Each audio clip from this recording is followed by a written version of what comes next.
않습니까? 제가 지금 질문하고 있잖아요. 천천히 말씀하세요. 왜 과음을 지르세요? 계엄과 관련된 이야기도 시중에 엄청나게 많이 돌고 있는 거 아시죠?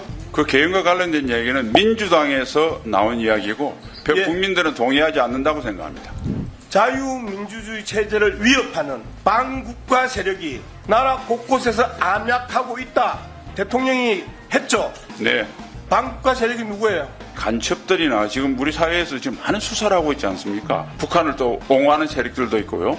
그게 당연히 반국가 세력이 아니면 누가 반국가 세력입니까? 그 세력이 갑자기 생겼나요? 아니 옛날부터 있어 왔습니다. 그러면 총력 대응은 뭐예요? 그 세력에 대해서 지금 지난 정부에서 방첩 기능이 무능화되는 바람에 여러 가지 사건이 일어나니까 경각심을 가지고 뜬금없이 갑자기 경각심이 생겼어요. 그래서 그동안에 쓰지 않았던 국민 총태세, 총력전 이런 표현을 쓰나요? 표현을 얼마든지 쓸 수 있지 않습니까? 갑자기 전쟁 분위기를 훨씬 올린 그 발언에 대해서 전혀 문제가 없다고요? 그냥 쓸 수 있는 표현이라고요? 일반적인 이야기라고요? 제가 봐서는 의원님께서 총력 대응을 해야 된다는 말씀을 전쟁으로 비유하고 우리 사회 여러 가지 안전 위해 요소에 대해서 오히려 그것을 소홀히 생각하는 게 더 큰 문제라고 생각합니다.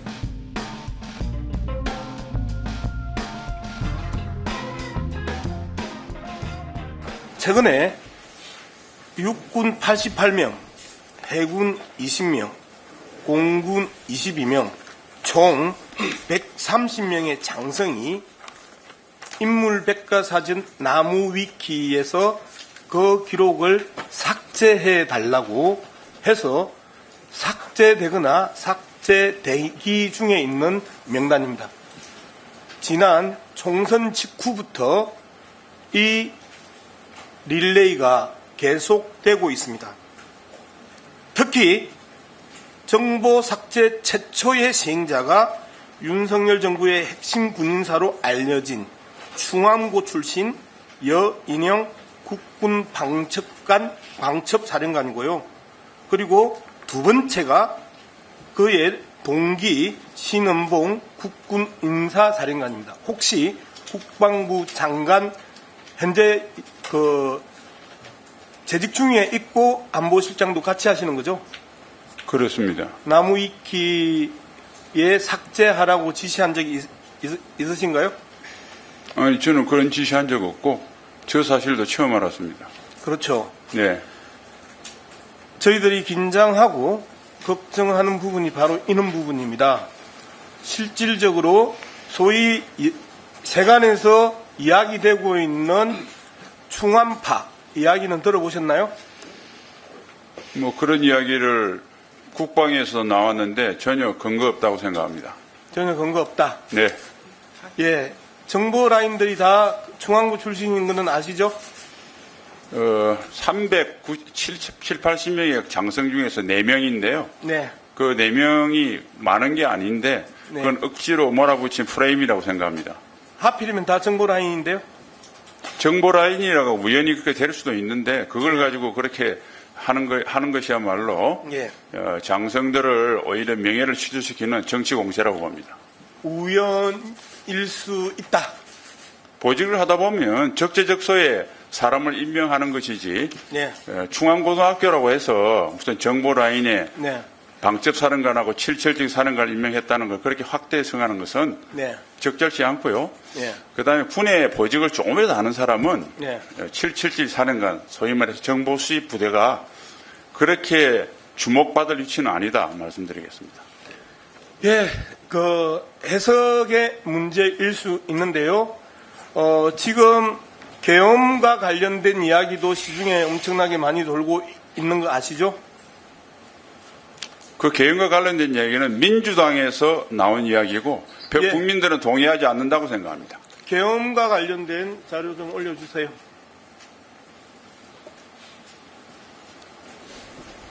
자, 이 계엄과 관련된 내용의 핵심은 뭐냐면요.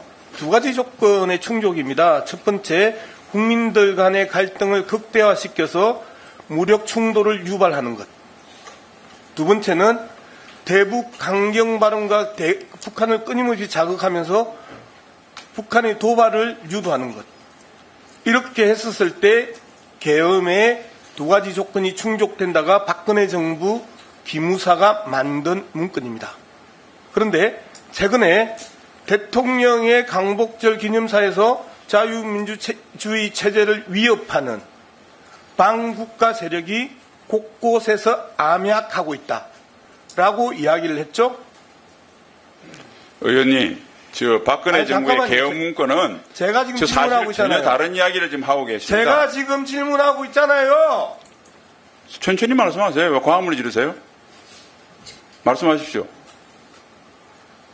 실장님, 네. 여기 싸우러 오셨어요?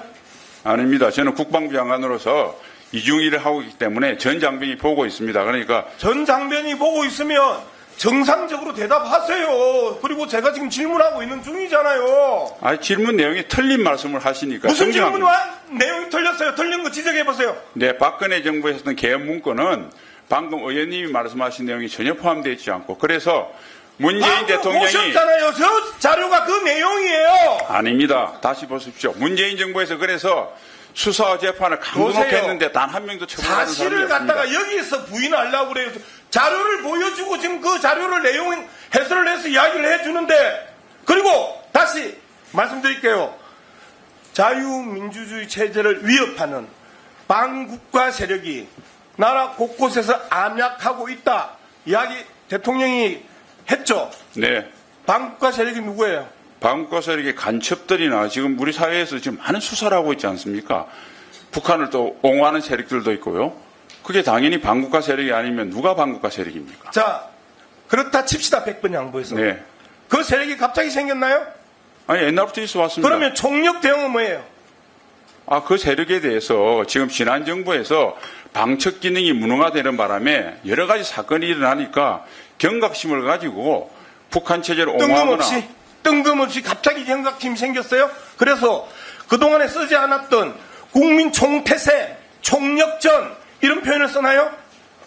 표현을 얼마든지 쓸 수 있지 않습니까? 지금 우리 사회에 대통령이 말씀을 하시는 한마디 한마디가 경제와 안보 그리고 국제 정세에 결정적인 영향을 미치는데 표현이라고 지금 말씀하신 거예요? 아니 우리나라의 안보를 지키기 위해서 총력적으로 대응해야 된다는 대통령 말씀이 틀린 말씀이 전혀 없고 그걸 틀렸다고 하는 것 자체가 저는 전혀 이해가 가지 않습니다. 자, 국방부 장관으로서 안보실장으로서 갑자기 뜬금없는 총력전이 튀어나오고 그리고 그 총력전이 반국가 세력이라고 이야기를 하면서 그 이야기를 할 수 있는 기본적인 전제나 조건이나 사회적 변화나 최근의 정치적 변동이나 그런 부분이 전혀 없는 상황에서 갑자기 전쟁 분위기를 훨씬 올린 그 발언에 대해서 전혀 문제가 없다고요? 그냥 쓸 수 있는 표현이라고요? 일반적인 이야기라고요?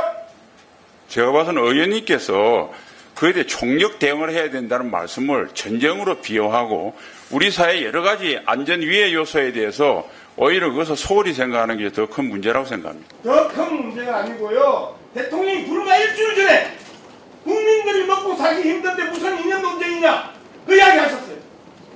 그리고 일주일 뒤에 갑자기 반국가 세력이 곳곳에서 안락하고 있다고 이야기하면서 총력 대응을 이야기했고요.